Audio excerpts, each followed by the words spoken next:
Drvoto se potpira vrz drvo, kamen vrz kamen, čovek vrz čoveka. I taka bilo niz vjekovite.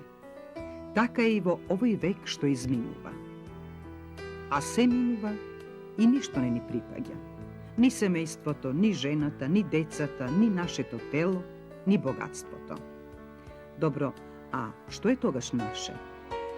Našite dobri i loši dela. Ovoj pat dobrite dela pravat dobra televizijska prikazna. Se sećavate li na Blagoja Železničarot, една od legendite na Skopje?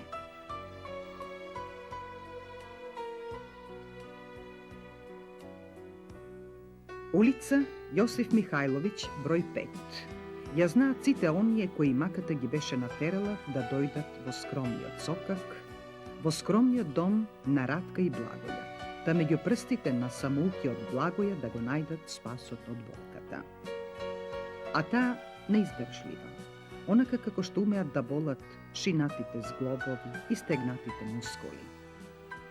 Kolku čovečki koski, tolku maki, i tolku po tolku luge dojde ni tokmu ovde, da go najdat iljačot od narodnio tekin čičko Blagoja Železničarot.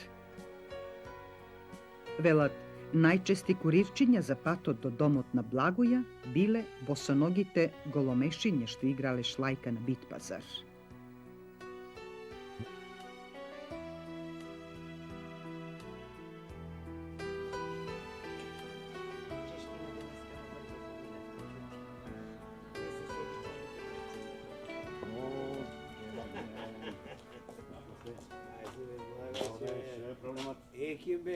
Ekim, dobar den, kaže se, zdravo živo, ali se, zdravo živo. Poveli se, si za kafence? Kafe, rakija, čekaj, dajte se. Dademe kako ne idemo, možemo da počasti mi, nema problem. Kaj si me, Ekim? Može jedno rakiće. Anestezija, može. Prepravljanje, za da ne osjetiš. Mi brgu će bile to, nema problem. Na tetka Ratka proizvod svoje ovo. Ostamo je da mnogo se napije, potpustiš je pravime. Pa to je železno ne znam. Teknuva, sjeća vam, ko беше mala kerka mi. За рачето? За рачето, 4,5-5 години беше.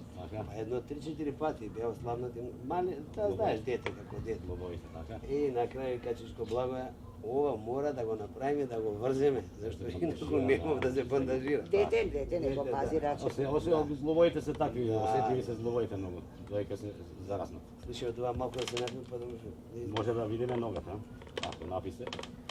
Ајде, да видиме ногата. Колку време на сите горе? Ова, до сега 3-4 пати така се. 3-4 пати? Да. Учи се само лабава. Ајде. По-лабава колку можеш. Уште малци по-лабава. Ај, уште малци. Не се стегај. Ај, уште секунда. Оп. Ето, ова видно. Се, другата ќе прави. И другата? Да. Ајде да видиме сега оваа другата нога, може? Ајде. Само пушти оваа. Така.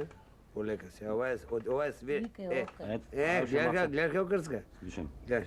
О, полека. Слушай, ти кажа. Знаеш што викаме ние циганите? Свака част. Свака част, Уште Чичко Благоја која беше жив. Текнували за жена ми? Со колена до лани. Пред 2-3 години. До лани преклан, кога беше? Преклани беше. Баба ми беше посебна, она со рамото имаше многу проблеми. Знам за жената и коленото кога го правевме, тука ти го правеше проблематично беше. коленото, да. Да, проблематично Благоја беше. правеше. После тоа детето го донесе. Да. Така и беше детето. Али доста. Ама не само ние, колку имам доне. Ја. Да. Прво и Гоцето основно, Доровски, после има дојдено исто. Гоце се жалеше неколку пати, па и некои пријатели други, и он исто пријатели. Кај не? Ај кајчко Благоја. Викам, Чичко Благоја почина, не бе, имаме сега друг Чичко Благоја. Беше проблематично дека се уходав со занајатов. Али полека. Не, добар си, одлично, слушај ти кажам. Научив. Ево ова да речеме, Чичко Благоја така, имавме и почести средби, зашто Не само јас. Да идеш. Да, не само јас, не, иде и колеги мои, Милица Стојановска, например.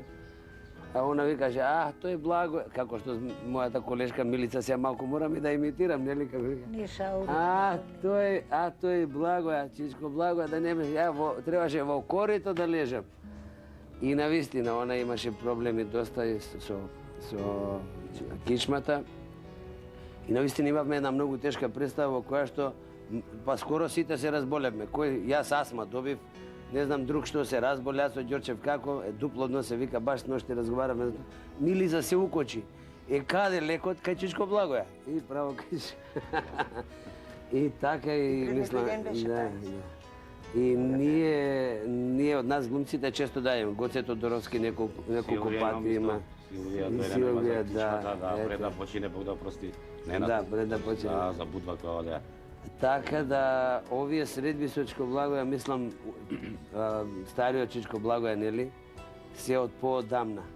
Животната приказна за човекот, кој уште за време на својот живот стана вистинска легенда, е паралелна со нашиот век. Благоја Железничарот е роден во Велес во 1910 година во семејството на Павлина и Пано Димовски. Човекот кој ги љубеше возовите, во гените имаше запишано и визија што се оствари. Да го пронајде таинствениот изблик, необична енергија што ќе скроти со своите прсти, притоа помагајќи им на несрекниците што повредиле коска, зглоб, мускул. Се прикажува дека и велешанецот Ордан Цилак, во икона Благоја, ја имал таа скоро магиска моќ да биде исцелител, кому природата му ја подарила таа особина. Трагајќи по корените на оваа традиција, се дознава дека и таткото на Ордан, Дончо Цилак, бил од Бога даруван во рацете. Се на се, долговековна семејна традиција народни помагачи, кој во Скопје ги прославил токму скромниот железничарски работник Благоја Димовски. Но има ли поверодостојно прикажување за него од она на неговата животна придружничка Радка од велешкото семејство Ѓореви, сестра на народниот херој Благој Ѓорев? Таа, заедно со својот Благоја, минува цели 60 години.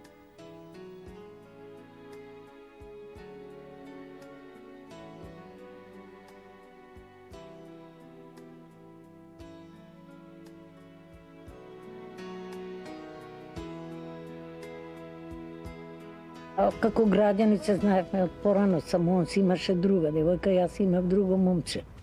И најпосле вика, ја ќе пратам сводник, вика, дали ме сакаш? Викам, ми беше срам да му речам те сакам и си отидов дома.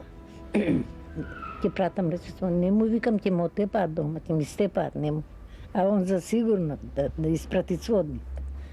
И едно време дојде човекот, а јас знам дека ќе дојде сводник и си легнав горе, порано. Вика татко, ајде Радко, ставај вечера. Не можам, викам, глава, многу ме боли.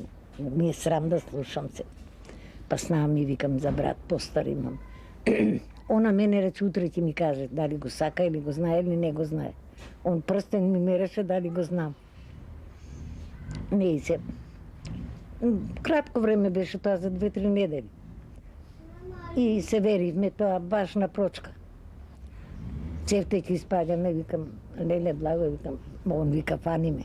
Како не ќе те фанам, викам, како на прочка ќе не гледаат, викам. Кој сака не га гледаат, рече да им иба мајката. И ти викам така, ајде, шо поводиме свршеници 3 месеца. Една свадба што направивме, цела недела свадба беше, цела недела. Народи, на вечери, на ручуди, понеделници, тоа кај знаеш многу е, тоа се прави. Хајде се он работеше у лажоница, а татко ми вика, работи ли дете го праша брат ми. Работи вика лажоница. Куќа има ли? Има. Ќе живее, ќе носи едно парче беб. И ајде, и сега свршавачкава нема да биде, тие викаат, капутот, они нека и го прават, мантил беше. Они нека и го прават. Ние викаме, они нека го прават. Сега за еден мантил ќе се расипе цвршавачкава. И двицава, Благо и брат ми се ставиле, рекол, ајбе да го купиме ние, вика, што, лесна работа, вика, оса и вие стариме, вика. И така се направи работата. Се ведихме. Што поживеавме, детево дојде на 2 години, Любенката родина и после 2 години. И поседоме со свекрвата 1-2 години, 3. И Нивана без од девер имав, тој работеше, а не даваше пари ништо, љубоморни браќата. Се деливме. Ама ништо, не ни даде свекор. Корито немав детето още да го бања. Ни килимче да постелеме. Постели новина, јади. Ја плачи, како ќе живееме? Татко ми дојде, вика, што сте направиле се? Што е ова резил? Вика, циганшија, вика. Од куќа, од ствари сте избегале. Вика, дедо, таа е моја работа, вика. Ако сакам на вршник, ја не сам рече, ја за мене сум ја зел. Вршник, знаеш, имаш едно рид големо у Велес има. Го и вршник го и ката. Добро рече, како сакате. И работиме, сиромаштија. Казан да немаш да го испереш, а црна работа. Работи долни строј, под вагоните се пика. Мазалица прснала сета го направила зејтин. Колку го переш, што отврнува. Што да правам утенеција, вака од сирење сум перала. Дојде на јатрвата татко и шо правиш сваќе при Лепчанец еден? Перам, викам, свати. Како ќе переш, вика, во канта, што да правиме, викам. А 3 рани и дома не ми дава свекорот ни едно. И како, викам, ќе се мачиме така. А едни али ще има, утре треба да оди на работа. 12 работи, 24 е слободен. Па ќе ги слушам покрај шпоретот, па утре да иде на работа со. Бедотија, што да ти кажам. А не ме пушта на работа да одам. Мене од жена пари не ми требат. Јако ќе дојам од работа да си најдам готово се. Каве ли е, чај ли е, појадок ли е. Не ме пушта. Живеевме у Велес. Нели, и после тоа го преместија за Скопје. И така дојдовме вамо. Најдоме стан у Водно, там живеевме. Од Водно ја купија куќата и овдека дојдов Битпазар. Како и до денеска.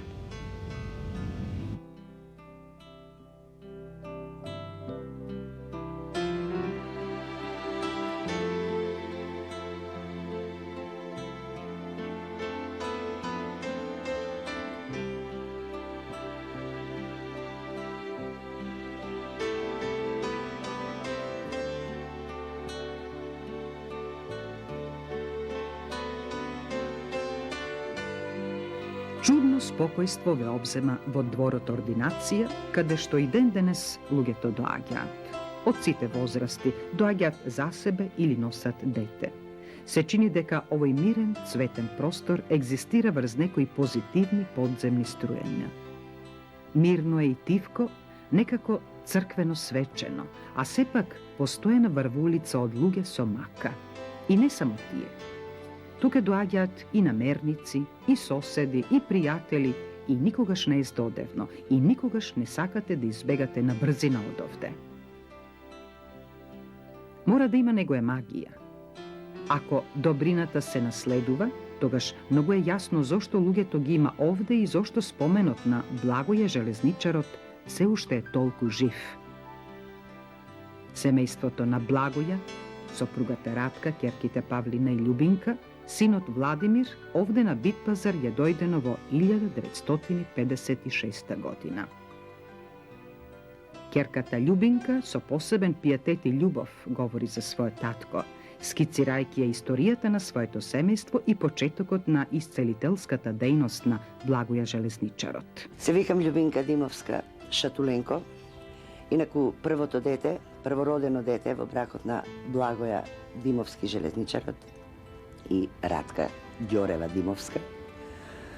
Покрај мојата помала сестра Павлина Стојанова Димовска и мојот покоен брат Владимир Димовски Лале. Откако знам за себе, откако паметам, во ова семејство секогаш имало многу народ пред се. Што би рекло дека секогаш куќа со отворена порта, со отворени врати. Што се однесува до моево потесно семејство, мајка ми секогаш домаќинка, секогаш врзана со децата и куќата и пред се пожртвувана сопруга на својот брачен другар кој го одбрала на времето. Татко ми, Благоја, железничарот, цилакот, од својата 14-та година како младо чираче е вработен во ложилницата Велес. Се до одењето во војска на тогашна кралска Југославија, по враќањето се враќа пак во железница и се до 1963 година пролетта, по навршување на 42 години работен стаж непрекинато на железница, секако одбиени оние 2 години од војската, останува доследен на својот занаат, на својата голема љубов, пругата, возот. Благо е познат по не само по ова што се велеше помага на луѓето, трие шинато, трие истегнати зглобови или прелапани меса на грб, на кичма, на сите делови во телото, туку беше познат и по нешто многу поважно според мене.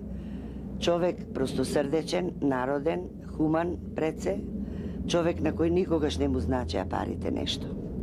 Човек кој беше спремен и на среденоќ и рано во 4 сабајле и да прекине семејната свадба или веселба за да им помогне на луѓето. Како почна татко ми и како се разбра за него дека го има чувството на повредено, односно да помогне. Еве како. Веднаш по доаѓањето во Скопје на железница, 45-та година, многу луѓе се повредуваа на железничка станица.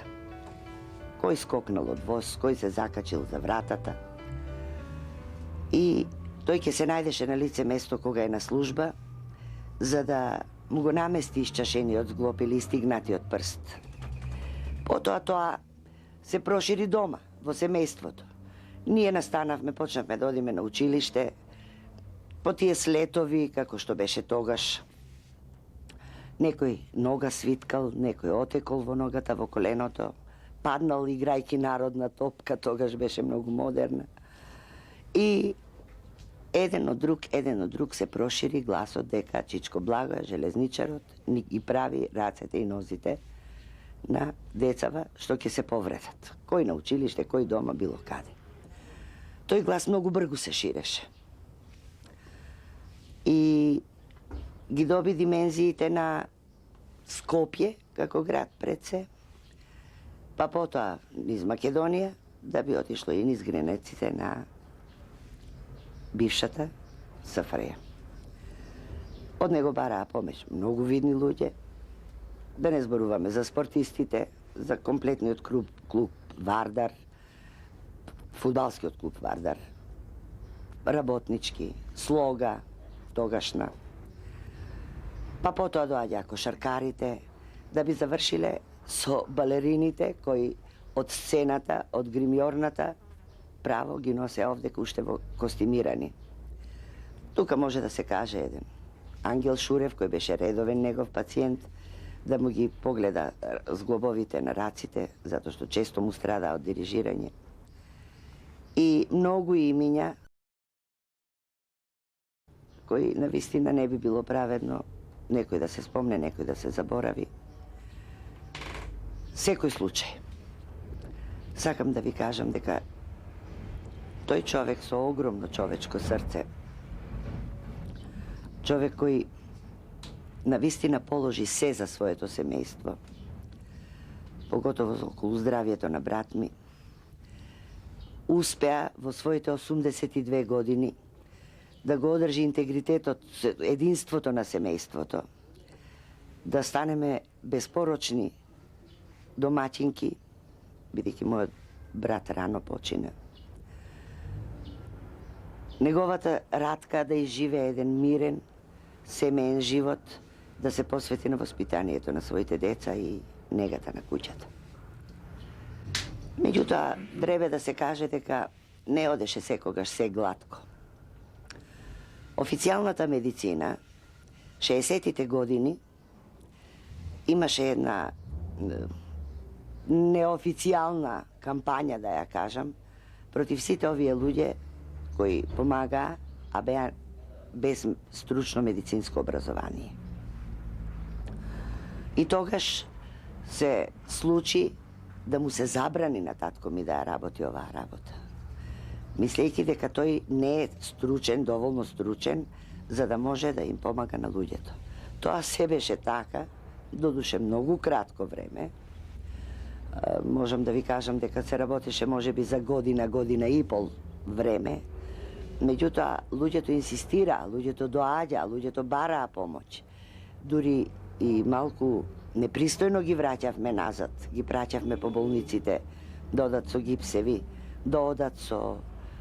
А комшиите наши овдека, кои се сите од муслиманска вероисповест, кои се, меѓу кои има албанци, турци, има од Санџак луѓе, они широко му ги отвараа вратите и ги вика луѓето кај ним дома, татко ми да им помогне, само да не биде од нашата куќа, да не би одговарал пред власт. Сето тоа траеше, ви велам, година, година и пол, се до еден момент додека од тогашната официјална власт неколку мина, не најдоа спас баш од неговите раци, од неговите прсти, исто така тајно дојдени, со преку заклучени врати, и тогаш покојниот Димче Кепески, професорот по ортопедија, на еден нивни лекарски скуп, кажа дека Благој Железничарот не е никаков надри лекар, туку има некоја дарба и некое искуство негово, кое може да се искористи за да им помогне на луѓето. После тоа доби и други димензии. Почна луѓето и да калкулираат во власта колку пари се заштедени од социјалното, што не одеа во гипсеви на боловање, затоа што татко ми не даваше боловање. Во моментот ќе му помогнеше на човекот и тој се враќаше на работното место. По широката фамилија на Цилакови брои негдека над 70 куќи. Кој е у Велес, кој е во Скопје. Никој не го наследи, никој не го изучи овој, не можам да кажам занает, не е занает. Може би повеќе дарба, може би повеќе желба да се помогне на луѓето. Јас сум по професија медицинска сестра, хируршка медицинска сестра. Со 13 години работен стаж на хирургија во воената болница Скопје. Јас не знав да ми помогнам на луѓето. Дури и се плашев, заради тоа што бев едуцирана за мојата струка. Покрај луѓето што доаѓаат овдека и што доаѓаат со години, меѓу кои имаше и стални пациенти, кои што се спортистите, например, многу често од него се бараше и помош за повредени животни. Од коњи до стелни крави и најпосле полициските кучиња. Сакам да ви кажам и нешто друго. Татко ми, Благој Железничарот, или Чичко Благоја, како сите го знаат во Скопјево, беше и многу весел човек, меѓу другото, друштвен човек. Он членуваше во многу долго во Железничкото културно-уметничко друштво во Велес пред војната, каде што беше тапанар во Железничкиот оркестар. Куќа од секогаш изобилувала со мноштво народ, пријатели, другари, без оглед на вера, нација, без оглед на статус, без оглед на тоа кој е доктор по науки или е Димче циганот од Водно. Низ оваа куќа продефилира со живење внатре, не да бидат гости, 10-12 девојки, мои другарки, кои секогаш наоѓаа овдека топол дом кај Радка и кај Чичко Благој. Чуден човек беше тоа, морам да ви кажам. Ми се чини дека и неговото последно испраќање и неговиот крај, физички крај, дојде некако спонтано. Во исти ден ги загуби единствениот син и единствениот брат. И тоа болно срце навистина не можеше да издржи.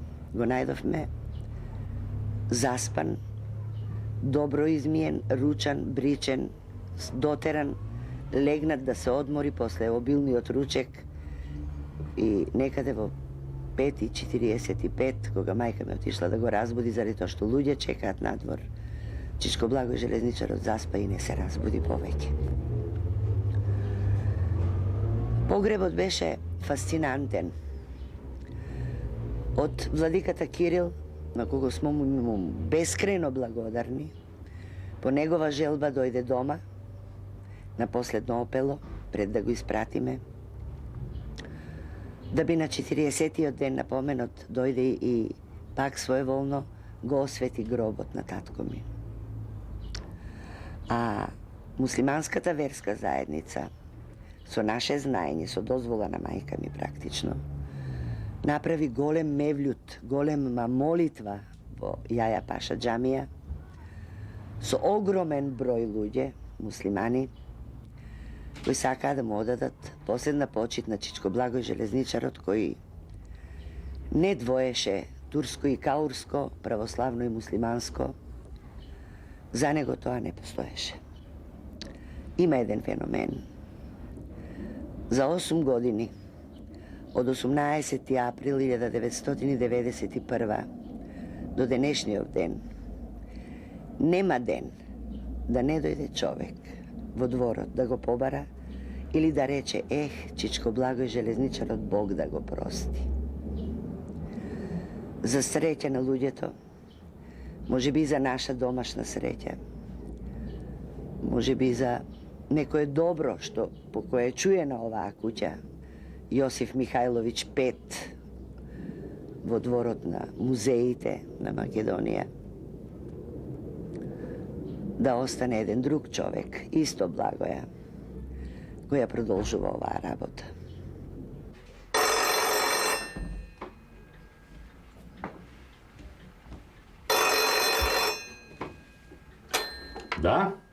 Да, повелете. Што е проблемот? Што е проблемот? Колку годишно е? За 2 години. Што му е ноѓето или рачето? Ноѓето. Па вие донесете го до 2-2,5, затоа што после пауза имам до 5, или после 5 до 10 дојдете, да го видам, али тоа бидејќи малечко, тоа нема да не чекате, донесете го. Да го погледаме детенцето. Ајде, све најубаво, пријатно вам. Јас оде се уште кod дете на 16-17 годишен, се вртев тука, стално со него бев. Го контролирав, му подавав, дај ми водичка, дај ми завојче, дај ми ова. И во еден момент се јави една желба за овој занет ја да го почнам да го работам.